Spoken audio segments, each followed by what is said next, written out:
वार्ता का आयोजन किया गया। पत्रकार साथियों को नमस्कार। आज 11 बजे हमारे राष्ट्रीय अध्यक्ष जी ने प्रेस कॉन्फ्रेंस किया था लखनऊ मुख्यालय पर।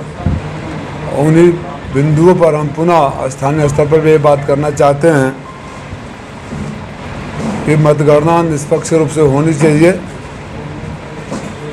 रामपुर, संभल, तमाम जैसे उदाहरण हैं। यहाँ उपचुनाव में किस तरह किया गया।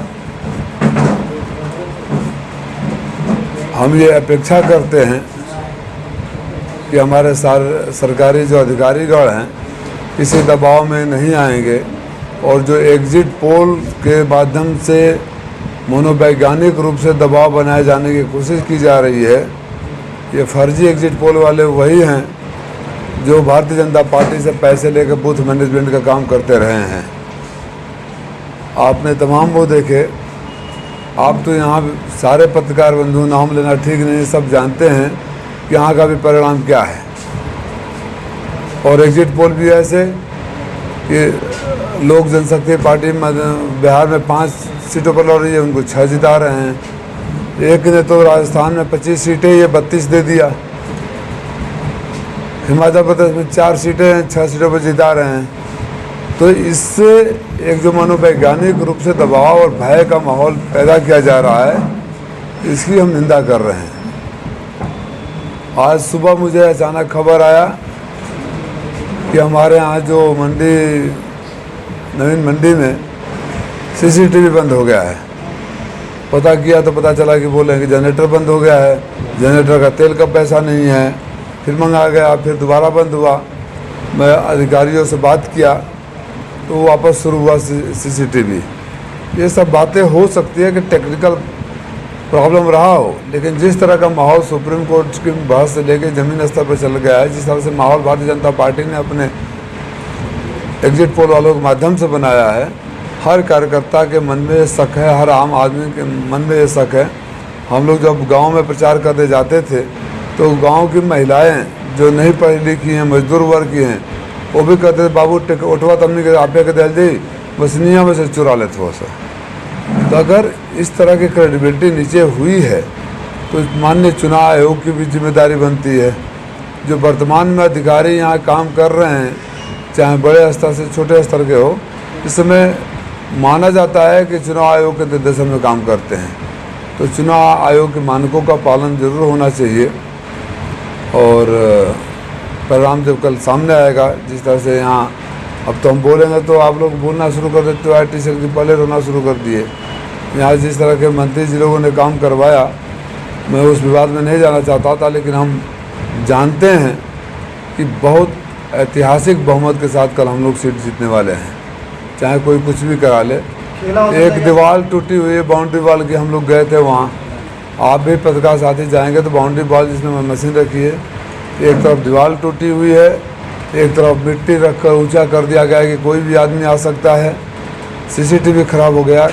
मैं अभी भी उम्मीद करूंगा कि प्रशासन निष्पक्ष है और मैं चाहूँगा कि भरोसा बना रहे। लेकिन अगर किसी तरह की कोई भी अप्रिय कार्रवाई होती है, किसी भी पक्ष से संदेह के दायरे में कुछ आता है, तो समाजवादी साथी चुप नहीं रहेंगे।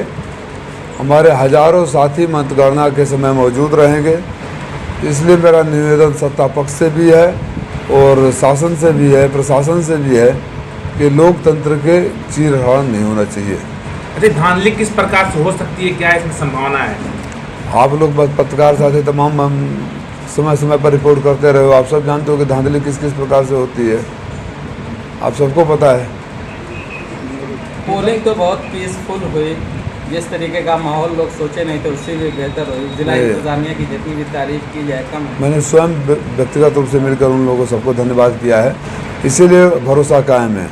अगर अधिकारी उस तरह से नहीं किए होते तो भरोसा नहीं होता, लेकिन भरोसा करना हमारी जिम्मेदारी है और हमें पछतावा न हो कि भरोसा करके गलत किया। ये जिम्मेदारी प्रशासन की है। इंडिया की सरकार बनने अभी भी आपको उम्मीद है, इतना सर्वे के देखने के बाद भी? कहाँ का सर्वे की बात कर रहे हैं? जो एग्जिट पोल सब चल रहा है। 5 सीट लड़ने वाले को 6 सीट दे दोगे, 4 सीट जहाँ 6 सीट जिता दोगे, 25 सीट जहाँ 32 सीट दे दोगे, तो क्या मतलब है उसको? उस सर्वे का क्या मतलब है? राजस्थान में कितनी सीटें हैं? बिहार में लोजपा कितनी सीटों पर लड़ रही है?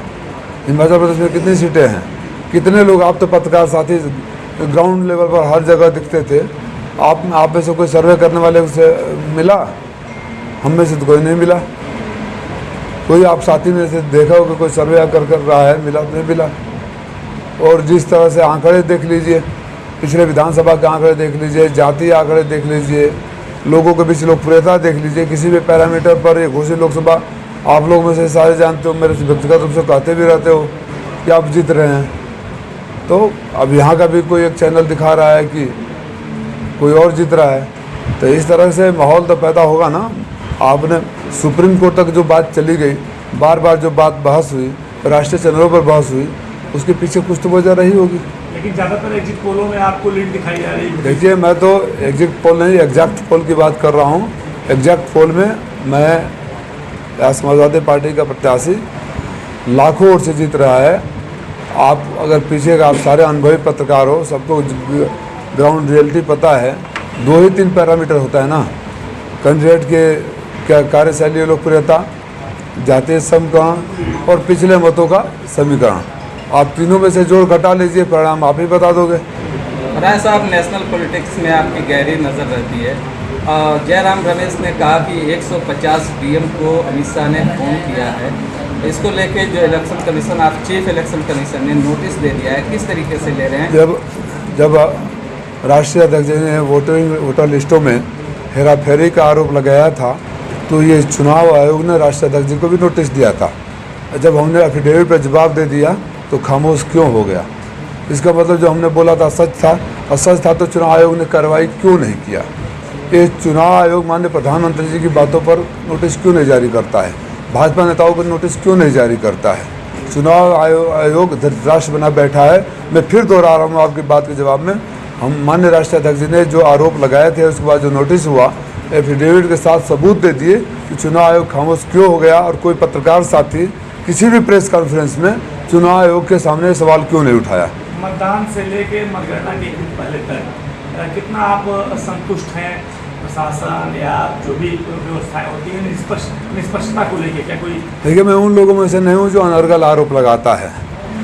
अभी तक कोई ऐसी बड़ी बात नहीं हुई। छिटपुट घटनाएं जरूर हुई, जैसे एक बूथ पर बिना हमारे एक या कई बूथों पर बिना पोलिंग एजेंट के ही पोल शुरू करा दिया गया। कई जगह हमारे पोलिंग एजेंट को एक्सेप्ट नहीं कर रहे थे। कई जगह घंटों लाइन लगवाए रहे, स्लो करते रहे। ये सब होता रहा। कोई मेजर इंसिडेंस अभी तक, अब जब मैं कह रहा हूँ अभी तक, इसका मतलब कि ये नहीं कि कल भी नहीं होगा। अभी तक नहीं हुआ है। कल अगर कुछ ऐसे हरकतें होंगी तो हम उसका जवाब देंगे। सही को सही कहना, गलत को गलत कहना समाजवादी पार्टी वाले जानते हैं। गया अधाम से 67 पर आ गया। इतने जोश तो अपना बेटा भी टॉप कर जाए तो किसी को खुशी नहीं होगी, जितना एंकरों को फर्जी वोट ऊपर नीचे जाते देखेंगे। तो चंद घंटों की बात है और खुश हो लेने दीजिए।